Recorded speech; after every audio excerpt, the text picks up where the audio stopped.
Perkenalkan, nama saya Ida Yusri Widniani, NIM 21186206039 dari Prodi PGSD. Di sini saya akan mempresentasikan teori perkembangan kognitif. Dalam teori perkembangan kognitif ada 4 sub. Yang pertama yaitu perkembangan kognitif, yang kedua tahap perkembangan kognitif menurut Jean Piaget, yang ketiga kecerdasan majemuk, dan yang keempat kognitif dan otak. Yang pertama saya akan jelaskan yaitu perkembangan kognitif. Kognitif adalah kemampuan berpikir atau kecerdasan bagaimana seorang mampu memahami, mempelajari, dan menciptakan hal baru, serta mampu mencari solusi dan menyelesaikan masalah. Dalam perkembangan kognitif terjadi apabila sistem syaraf yang ada pada otak manusia mengalami perkembangan sesuai dengan tugas dan tahap perkembangan yang seharusnya. Dalam kehidupan sehari-hari, memberikan pengaruh positif kepada anak sangat penting karena pada usia dini anak akan meniru berdasarkan pengalaman mereka dari lingkungannya. Saya akan lanjutkan ke tahap perkembangan kognitif menurut Jean Piaget.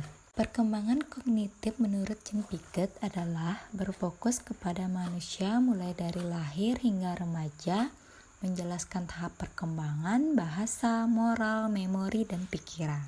Tahap yang pertama yaitu tahap sensori motorik pada usia 0-2 tahun. Selama periode ini, bayi mengembangkan pemahaman tentang dunia melalui koordinasi pengalaman sensorik, yaitu melihat dan mendengar, dengan tindakan motorik yaitu menggapai dan menyentuh. Perkembangan utama pada periode ini adalah pemahaman bahwa ada objek dan peristiwa yang terjadi di dunia karena tindakannya sendiri. Contohnya, saat ibu meletakkan mainan yang biasanya ia pegang di bawah selimut, si bayi kemudian menangis. Ia menganggap bahwa mainannya telah hilang, padahal mainan itu hanya dipindahkan. Lanjut yang kedua yaitu tahap praoperasional pada usia 2-7 tahun. Pada periode ini, perkembangan anak terdiri dari membangun pengalaman tentang dunia, melalui adaptasi dan bekerja menuju tahap konkret ketika ia bisa menggunakan pikiran yang logis. Yang ketiga yaitu tahap operasional konkret dari umur 7-11 tahun.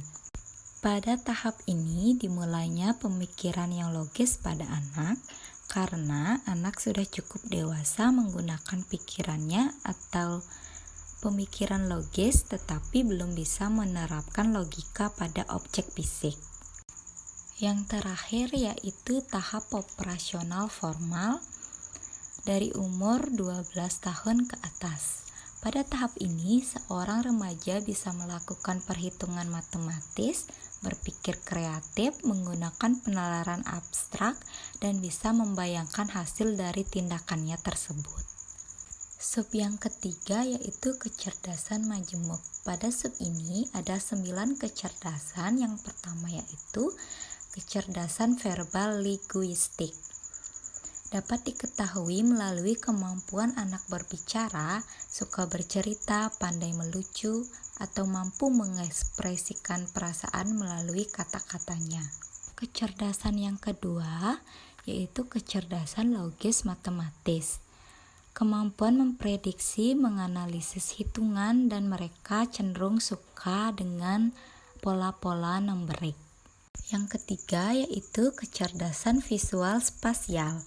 Kecerdasan ini cenderung menyukai bangunan, dekorasi, seni, desain, yang memiliki kecerdasan terkesan kreatif dan suka melahirkan ide secara visual.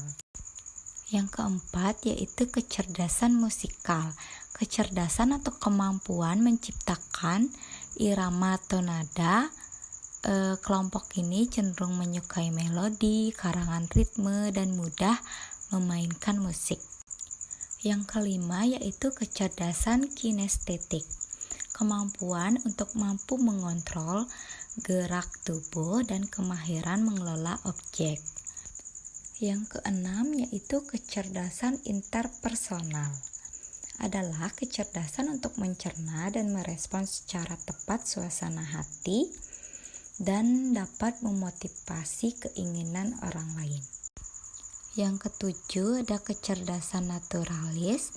Kecerdasan atau keahlian membedakan anggota-anggota spesies, senang melakukan eksplorasi. Yang kedelapan ada kecerdasan intrapersonal, adalah kecerdasan dengan kemampuan memahami orang lain, kemampuan membedakan emosi, cenderung pendiam, dan melaksanakan tugas dengan baik dan cermat. Dan yang terakhir yaitu kecerdasan eksistensial. Kemampuan berpikir sesuatu yang hakiki, berani menyatakan dan memperjuangkan hak-haknya. Sub yang terakhir yaitu kognitif dan otak. Perkembangan kognitif berkaitan erat dengan perkembangan struktur otak dan cara kerja otak manusia. Stimulus yang diberikan sangat berdampak terhadap perkembangan manusia itu sendiri. Otak manusia sangat berperan besar terhadap kehidupan manusia selanjutnya. Otak memegang peran yang sangat penting untuk bisa terhubung dengan seluruh organ tubuh manusia sehingga berfungsi sebagaimana seharusnya. Sekian presentasi dari saya. Maaf jika masih banyak materi yang saya sampaikan kurang jelas atau kurang lengkap. Saya ucapkan terima kasih.